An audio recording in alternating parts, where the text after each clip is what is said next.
All right, hello everybody. Welcome back to the comprehensive yet informal Or study of is Kant's Critique both? of Pure Reason, the masterwork of modern philosophy that kicked off German idealism, despite being a very incomplete system, as we seem to be realizing as we talk about this more off camera. It's still a damn interesting system and historical and changed the trajectory of human thought, dare I say. Um, so it's important and it's cool, and we're on a new section of it today. We're no longer. I got so used. I almost introduced this as we're back in the transcendental deduction, but we're not actually. We've just finished it. We've just finished the transcendental deduction. We're now on to the analytic of principles, and we're gonna learn what they are, and we're gonna learn this new section. So I don't even know there's a lot of. Isn't this amazing? We've finished our transcendental deduction. Um, we now understand how it is that the categories are derived transcendentally, i.e., how they apply to objects. Isn't that amazing that you, the listener, now understand that? And if you don't, go back. Yeah, go back. You shouldn't be here if you don't know that, or really you're not caught up with most, if not all, of these videos. And if you went back and you still don't understand it, send a comment or something. Yeah, We'll try to clear it up because I do understand that. Fortunately, I didn't understand that the first time I read it, but I did understand it this time. yeah. I didn't understand it either when I learned it in school, which is why I wanted to start the study. I was like, I like a lot of this guy Kant, but I also don't understand a lot of him. So let me see what that's about, and I'm seeing what that's about, and I'm learning a lot. So I also understand that. So yeah, So leave a we're on a comment journey or with you. yeah, We're learning that's with you, kind of the and point of the study is to learn and to engage in the and dialectic. maybe your questions will forward the dialectic of our understanding of Kant, Yeah, like which has Harrison's proved to here be too with us, and a very dialectical process, as a yeah, matter of yeah, Harrison's with us, and he's asked lots of questions on and off camera, overall, and he's helped our understanding, I would say for sure. And so, yeah, we're all just grinding away here. So, so yeah, opperception is basically where we're at and how it relates to laws of phenomena, and just phenomena in general. So yeah, that's where we're at. So that's the context and the comments I will give at the beginning. If there are no others, then we can hop right into this section here, and this new one. Would anyone like to begin it? I'm down. Cool. Take us away, Harrison. Awesome. General logic is constructed on a plan that corresponds quite precisely with the division of the higher functions of cognition. These are understanding, the power of judgment, and reason. In its analytic, it is in its analytic that doctrine accordingly deals with concepts, judgments, and inferences, corresponding exactly to the functions and the order of those powers of mind, which are comprehended under the broad designation of understanding in general. All right. wow, that was needy. Okay, so there's Um, no but I three think that makes faculties. sense, right? So we talked about three faculties, three higher faculties of cognition. Mm-hmm. So not the lower faculties, which I would assume to be sensibility, right? Because Mm-hmm. sensibility is a faculty of cognition, But it's but basically I, Kant but would it's a probably view it passive as a one. lower So one. we, Yeah, because it is yeah, passive. because it's passive, Yep. so it's a lower one. So these are understanding, the power of judgment, and reason. Which So power that of judgment and corresponds. reason we haven't really explored in depth in this book yet. Right, So, because we've just been talking about how are the concepts themselves derived. mm-hmm. So the concepts themselves are derived From the because they're all a synthetic unity, mm, and they derive from the synthetic unity of perception. right, which Okay. we're see, which we've identified off camera as the synthetic aspect of understanding. So, Right. so we assume that that's the principle, and it seems to be there are two other principles, right? The analytic of principles. So, So So then there's judgment, right? So first you have a concept, which is red, understanding. say, yeah, and then you have a judgment, say, like, the car is red, right? That's a Uh, judgment. and And then inferences. reason, which is an active. Well, I guess they're all active, but it's the capacity of going from judgments to additional judgments that follow from said judgment. The car is red. All red objects are visible. Therefore, the car is visible. Would be an inference of reason. Inferential logic, yeah. So just to clarify, so understanding in general, there's understanding in general, and then the faculties of understanding in general are understanding, judgment, and reason. No, these are the higher faculties of Those- cognition. the higher faculties of cognition, yeah, not of. Wait. So then, what is understanding in general? So understanding is the faculty of concepts, but it seems to be now that there's more than two faculties. Previously, we just talked about two, right? I see. Sensibility and the understanding. But now it we seems have like if more he's talking faculties. about at least three faculties, Wake up, then there babe! New must be more. faculties dropped. Yeah, new faculties dropped. dropped. Exactly. This is huge. This is Vine Thud worthy. There are two new faculties. Yeah, we've got two new faculties. Maybe Okay. maybe even five if the imagination is a faculty. Holy fuck. So then, Not clear. So there's currently 4 or 5 faculties that we've been talking about. so, Sensibility, and we started with the faculty of sensibility and the faculty of understanding, namely the faculty for intuitions and the faculty for concepts. But you know what? We need a different judgment, a different faculty to make judgments with those concepts, right? I thought And that then a was just different a faculty. different aspect of the understanding, but it's a different I faculty. thought Apparently. that's what it was too, but apparently they're different faculties. Hopefully, we get an Right. explanation why. Maybe we'll see. Maybe we won't. Well, I guess it's the fact that think about it. So the sensibility determines an object, and then the concept, right, determines the sensibility, but the judgment then determines the concept. And guess what? The reason then determines the judgment by placing judgments in relation to each other, necessary relations. Yeah. So it seems like at each step we're adding a new level of determination to the object. And each one has its own faculty to correspond to. Right, exactly. Okay. I guess I'll fuck with that. I mean, it's kind of new, so I'm just gonna try to understand it before passing judgment. Before passing judgment on it, but. Yeah, exactly. Word. Okay. So that seems to be what he's saying. So this was very meaty, as short Kant paragraphs tend to be. Yeah. Unlike the long ones, which just tended like say nothing. I don't know. say nothing. Yeah, I don't really know if it has to do with length, more so just like it's by virtue of like it being the introduction. No, of a it is brand new yeah, book, it is the but- introduction of it. But that was surprisingly clear and meaty at once. Holy fuck! Yeah, rare Kant moment where he's both meaty and clear. Succulent. Succulent. Very satisfying. These are some succulent faculties. So then, so as far as we know, there's only one lower faculty.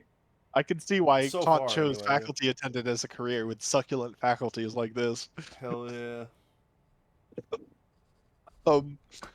Okay. So, I guess let's keep going. Okay. Anyone want to read the second paragraph? Yeah, I'll do it. Since merely formal logic, so conceived, abstracts from all content of cognition, whether it be pure or empirical, and concerns itself merely with the form of thinking, of discursive cognition in general, it can also include in its analytical part the canon for reason, the form of which has in secure precept has its secure Yeah. precept into which there can be a priori insight through mere analysis of the action of reason into their moments, without taking into consideration the particular nation of cognition about which it is employed. So canon is a Kantian term that gets used later on.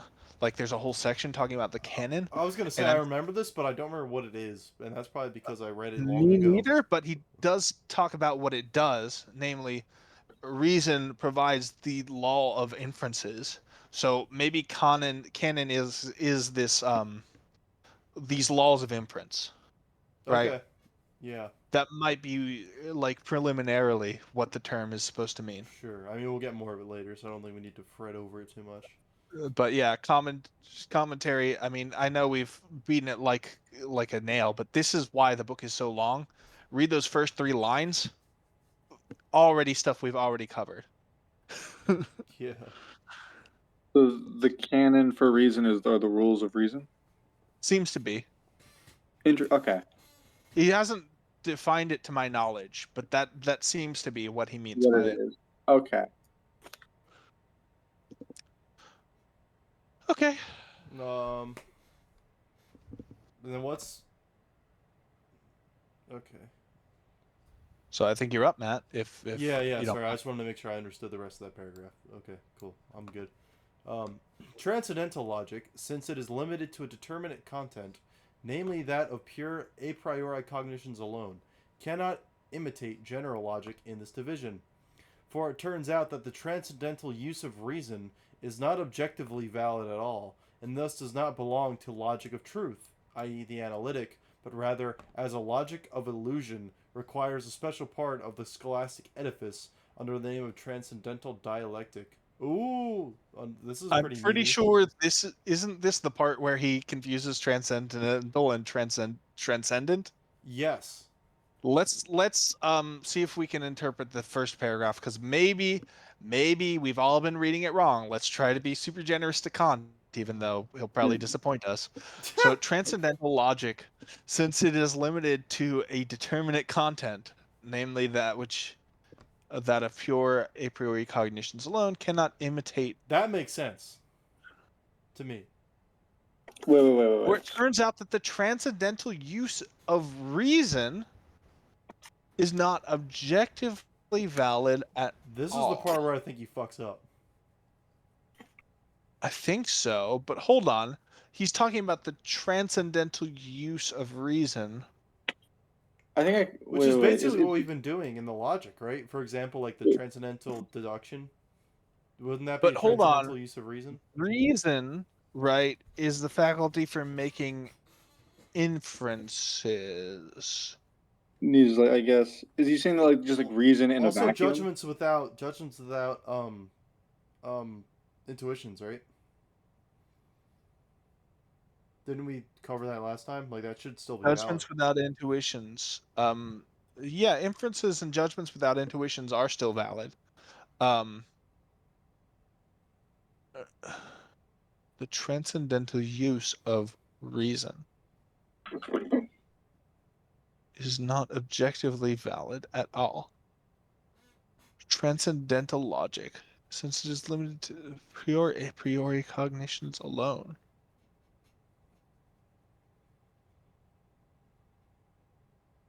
I have a question. Yeah.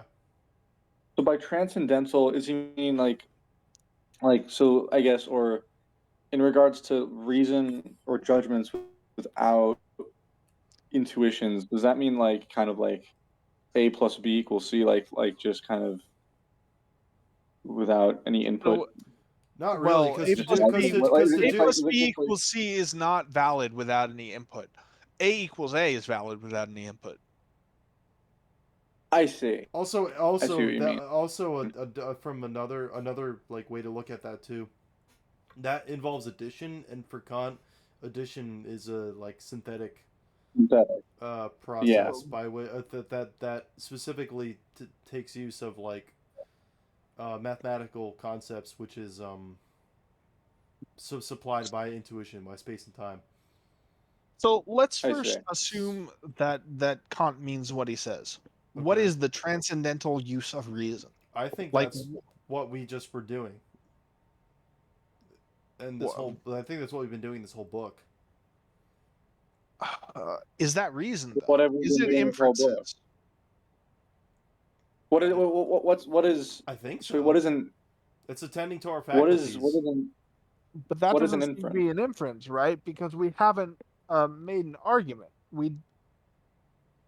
Right? Kant doesn't use arguments to say that apperception is like, he doesn't make an inference from, oh, this is true and this is true, therefore this is true, to prove that apperception, Well, he's done it a right? little bit, not in the okay, so maybe not in the deduction, but like in the aesthetic, it was like when we were describing the faculties, and concepts and intuitions which are transcendental. We were describing them using our like why they're pure and a priori and not like So let's talk about this. How exactly did Kant show? What did actually Kant do when he showed? Because we do think that he showed um, that our perception is the origin of the understanding, and it's the reason why the understanding applies to objects for us. What did he do? um Seems to me like he analyzed the concepts that already existed in experience. No? yeah, I think so. So, right, if we have the unities of like the different unities which compose concepts, right, are all aspects of the general original unity of our perception, then it follows we can analyze them both ways, right? You can analyze one into the other. Yeah. So it seems like he performed an analysis of concepts. Right. Is that an actual inference? Yeah, that's kind of what you've used that example before, right? With the simpler argument. Hmm. Yeah, it does seem like that's an inference. So if that's an inference, then it would be reason. Seems to follow, right? Yeah. So it was, in fact, the transcendental use of reason. So I think you're right. Yeah. Okay. So if it's the transcendental use of reason, then the transcendental use of reason definitely does not belong to the logic of illusion, That's what I was because that's thinking. what he That's just why I did. think you fucked up there. Yeah. Yeah, I think so. But my question is, if he did fuck up there and he meant to say transcendent instead of transcendental, like we thought all along, like Dr. Lee even suggested, Mm-hmm. what the hell? Why is that juxtaposed with the sentence before it, Uh, which is actually about transcendental logic? I think he's just. I think it's just that. I don't see a reason why it doesn't make sense. I think it's supposed to be a distinction. Okay, so sentence one is transcendental logic. Mm-hmm. So let's rewrite it and read the paragraph again. Mm-hmm. Replace the word transcendental, the bolded word transcendental, with transcendent. Yeah. And I'm going to read it. Okay. Transcendental logic, since it is limited to a determinate content, namely that of pure a priori cognitions alone, cannot imitate general logic in this division. For it turns out that the transcendental use of reason is not objective. That the Transcendent. transcendent use of reason is not objectively valid at all. Therefore, it does not belong to the logic of truth, i.e., the analytic, but rather, as logic of illusion, requires a special part of the scholastic edifice, namely that of the transcendental dialectic. If you read that full paragraph, it doesn't make any sense that he would be I think confusing it does. transcendental and I think transcendent he's. I here. think he's just trying to draw the distinction. First, he's a. How I'm reading it is on one hand you have transcendental logic, and on the other hand you have the transcendent use of reason. So why is the transcendental dialectic transcendental rather than transcendent? That was going to be my next question for myself, and I But don't have a good answer for we that. couldn't even say that he's made this mistake this one time, because He he does it right names here. an Yeah. entire part of the book the transcendental dialectic. That's the second half of the book. Yeah. There's no way he just made a mistake and meant to call it the transcendent dialectic. I wonder if this is a translational thing. I think he has to be talking about the transcendental use of reason not being objectively valid at all. Okay, then we don't. But what does Then we need that to. mean? Then we need to correct our understanding of it. Yeah. Clearly. Um, Clearly we do. Clearly Kant can't have he can't have just messed up his terms like we thought he did. Dr. Lee 'Cause if he lied. Yeah, well, I don't think he understood. Sorry. The Kant scholar didn't understand. What the fuck? I just don't think. Look, I'm willing it's to admit that. That's clearly fine. Yeah. this is clearly very difficult. Yeah. Listen, But- listen. I know. I'm saying that like lightheartedly. You know, this. I don't think any of us really. Yeah, we should figure out what this is. Well, we're gonna take a crack at it. All right. Yeah. Let's read it again now that we understand that this has to be this transcendental use of reason has to mean what it says. Yeah. Like, it has to. There's no way it doesn't. Yeah. Mainly because of So, transcendental dialectic here. because, yeah, he's not going to misname the second half of his book. Not even Kant would do that, I don't think. Gotta give this man some benefit of the doubt here. There's no way. So, transcendental logic, since it is limited to determinate content. Okay, what determinate content is transcendental logic limited to? The experience, right? But all content is the content of. Oh, I guess that's not true. Yeah, noumenon. Which it would be helpful if he fucking put phenomena noumenon before this.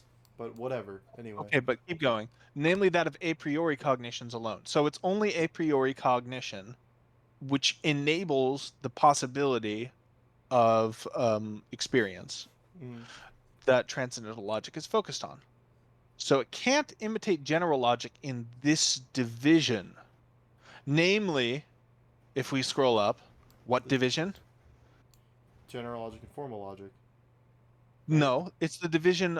General logic is constructed on a plan that corresponds quite precisely with the division of the higher faculties of cognition. These are understanding, the power of judgment, and reason. That division? Mm-hmm. Because he's saying, look, see, the transcendental use of reason is not objectively valid at all. So in other words, the division that holds in general logic between the understanding, judgment, and reason does not hold for transcendental logic. Oh! Okay, I understand that now. But the transcendental use of reason, as we've said before, is the faculty of inferences, right? Yeah. From pure a priori cognitions alone. Oh.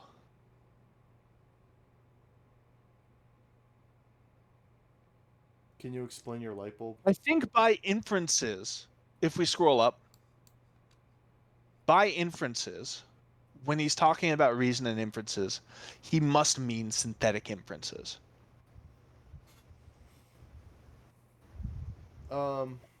Why? Because if we recall what we were doing in the earlier section, what did we say we were doing? Making analytic inferences, right? From these are the concepts we already have to they must have their origin in our perception. Yeah. And therefore we called it transcendental use of reason. But by the word inference, Kant must mean something which is fundamentally synthetic. But because then the problem disappears. Do you understand what I'm saying? We didn't perform any we didn't do any inferences that were synthetic. But why is this different? Why is what different? Why is this this not analytic? Why is this synthetic? That just must be the way he's defining it. Why? That's what I'm confused about. Okay, scroll down. We already know. So go to the transcendental use of reason. Right? Reason is the faculty of inferences. Following so far? Right. So reason is the faculty for inferences. Suppose that inference means both synthetic and analytic inferences. Yeah. As we have been supposing up to this point. Yeah. Is it the case that the transcendental use of analytic inferences leads to a logic of illusion? No. No, because that's what we just did. Right. That's why I thought he was calling what we just did. In other words, right, which wouldn't make any sense. Right. That's why. However, suppose now that the transcendental use of reason, inferences only refers to synthetic inferences. But what would that even be, though? Namely what he does in the transcendental dialogue. Right? He takes I get it. He takes different principles of a priori cognition and puts them together and tries to create some kind of synthetic metaphysics. Yep, and he says that's what you can't do because it's an illusion. So by inferences, he must mean synthetic inferences. Okay, that makes sense. Okay. So it's just being unclear. Okay. That makes sense. Yeah, he's not clear about what inference means because for the way we were thinking about inference, it's either an analytic or a synthetic inference, right? Because if I take two judgments, And these two judgments, like you combine them together, like you could infer A equals A, therefore A equals A equals A. That's that like that is an inference in the way I'm thinking about the word inference. But I think Kant would say that is not an inference. He would say that's an analytic judgment. I don't know what he would call it, but he wouldn't call it an inference is the point. At least he would call it an So then, analytic judgment. aren't all inferences are synthetic? He would call the product an analytic judgment, but the move from one to the other, I don't think he would call it an inference. I think by inference, he has to be talking about something synthetic. Okay. In which case, This the makes transcendental sense. use of the whole thing makes sense once you admit that. I get that. Okay. I was Because missing the the transcendental use of reason would be using the principles of the transcendental logic, right? Those transcendental concepts, synthetically to make new inferences. Yeah. Dear God, if I didn't like know what came ahead of this would make no sense to me. I'm so glad I like have an idea Holy fuck. where this is going. Shit, man. Yeah, if I didn't know where this is going, I would be so lost. I had to read that paragraph as an undergrad, by the way. Yeah, why did I don't I maybe Dr. Lee realized that, I don't know. No, he didn't know what it meant either. No, but I don't well maybe that's why I stopped teaching it, because I don't think he Yeah, because he didn't know what it meant and he thought he confused transcendental with transcendent. But that can't be the case because of what we just talked about. We gotta roll to Dr. Lee and be like, we really do have to roll up to Dr. Lee and tell him what we figured out, because holy shit, it has to be the case. Yeah. Okay. Cool. All right. Next paragraph then. Or Harrison, does that make sense to you? So for Kant, inferences, at least as far as where we've inferences, as he describes them as synthetic. As the connection are synthetic.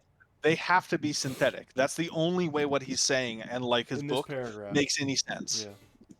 In this paragraph So and onwards. Synthetic reason. Yes, reason is fundamentally a synthetic faculty. For him. Okay, got it. Yeah. He has to be saying that. That's why it's a critique of pure okay.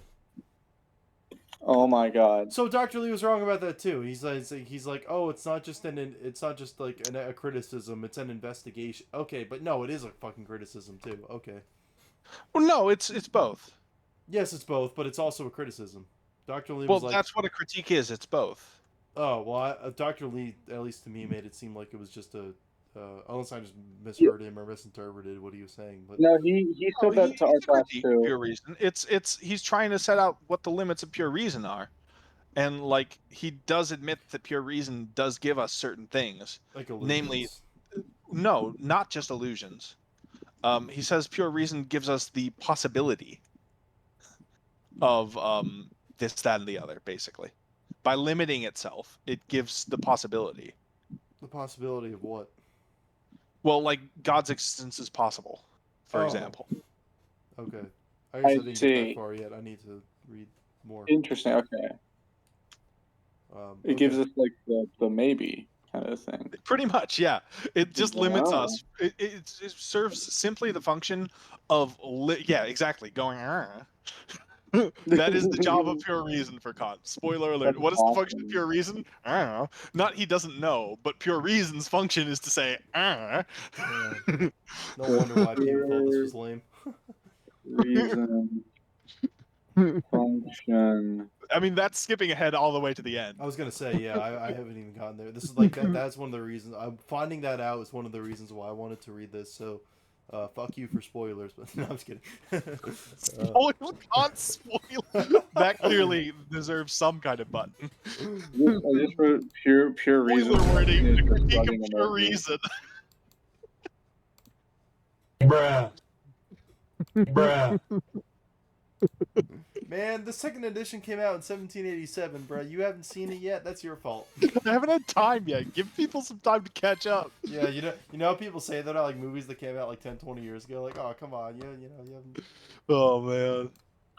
Like Star Wars Instagram posted the Darth Vader is Luke's father reveal, and everyone's like, spoiler. People are like, come on, man, that came out in the 80s. Come on, man, this came out in the 1780s. Bruh. Alright, next paragraph then. Truly one of the moments of all time. Yeah, a moment in the perceived experience, and synthesized. Me when I synthesize experience. Holy shit!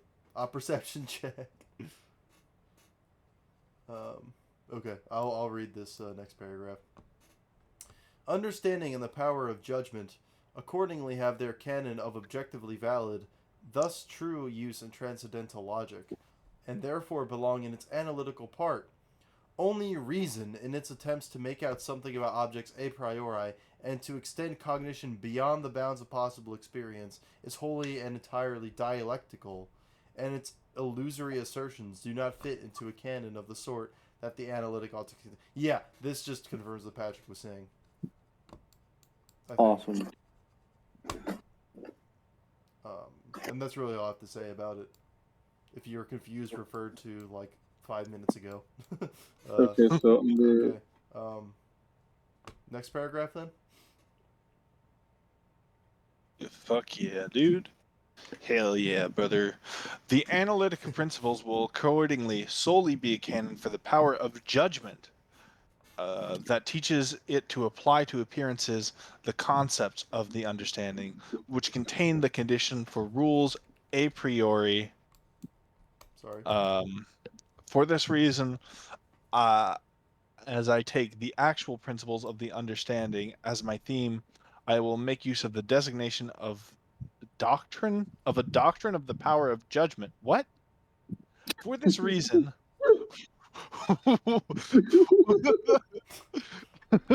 Kant writing be like.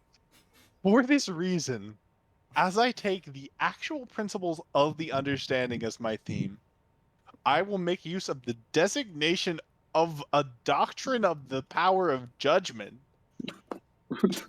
mean? What does that mean?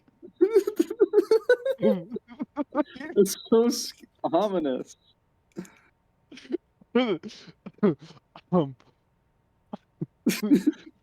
Through which this enterprise may be more precisely designated. Doctrine of designation. Okay. I will make use of the designation of means I'm going to call it. Okay. Doctrine of the power of judgment. Oh, this whole thing is just him naming it? Yes. Oh. He's just I naming was it like, wait, differently? what's... I was too confused to even laugh. Okay. Autism moment. Yeah, alright. So He's just naming it the doctrine of the power of judgment because it's a doctrine, namely like a thing he's saying of judgment. So he Grammarly would have like a night meter with him. Wait, so he's saying the principles of the understanding are now called He's the saying doctrine it's of the power. about judgment, so I'm going to call it the doctrine of the power of judgment rather than, about judgment like a normal person. Wait. So he says as the actual principles of the understanding as my theme. He's So not saying anything important. He's just explaining to you why he named it what he did. And all he named it was the As doctrine my of the power of theme. judgment. so the name of his theme is the doctrine of the power of judgment. No.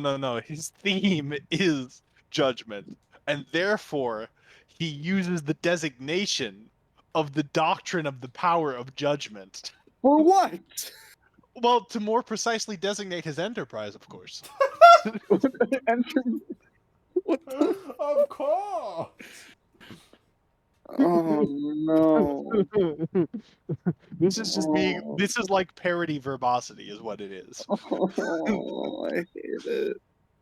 Listen, look, all he's saying is, like, he says, the next thing he says on the power of the transcendental power of judgment in general, literally he's just talking about, here's how I would write this and how I would write the Critique of Pure Reason.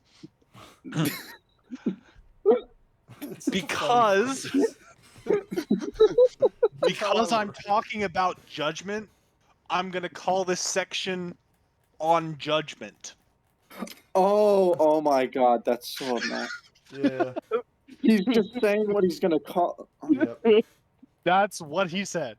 But because he's Kant, Oh. he instead wrote, "For this reason, as I take the principles of the understanding of my theme, I shall make use of the designation of a doctrine of the power of judgment, through which this enterprise may be more precisely designated."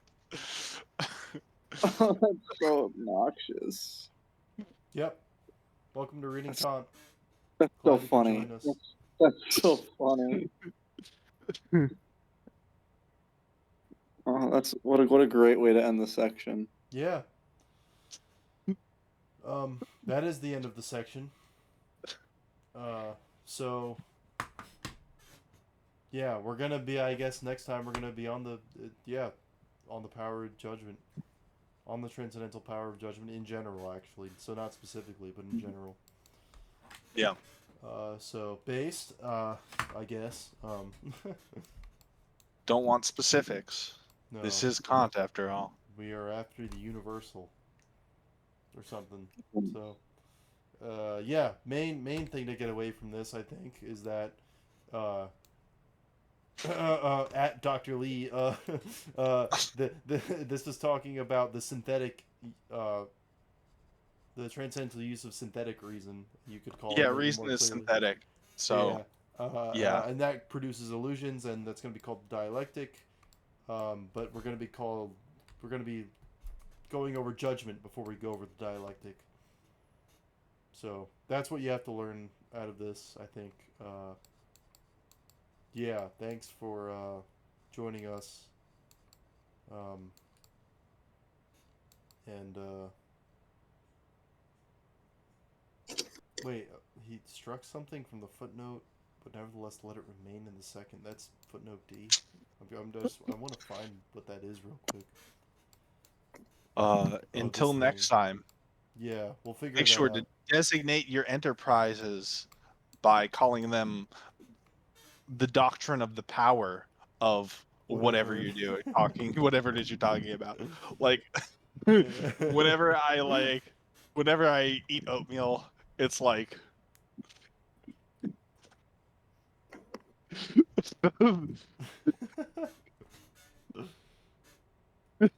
doctrine of the combustible Uh-huh. ground oats.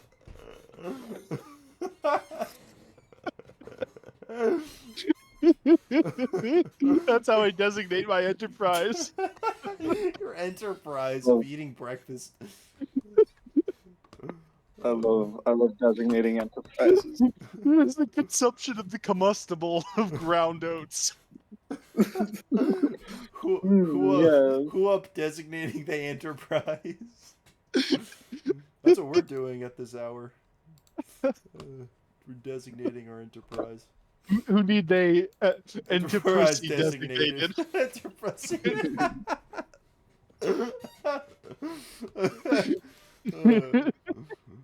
Remember, kids, this isn't only the comprehensive study of critique of pure reason. It's the comprehensive yet informal study of critique of pure reason. I think with every additional installment, we get more comprehensive and more informal. Oh yeah. Bruh. Truly. Truly. Oh my god. Yeah, let's get one more. Oh my god, bro. God. Hell no, bro. Fuck, man. Get your ass on, boy. You get your goddamn ugly ass on. On that note, thanks for joining us, and we'll see you for the Enterprise, which he just The designated. enterprise, which he just designated. Yep. We'll see you there. Bye.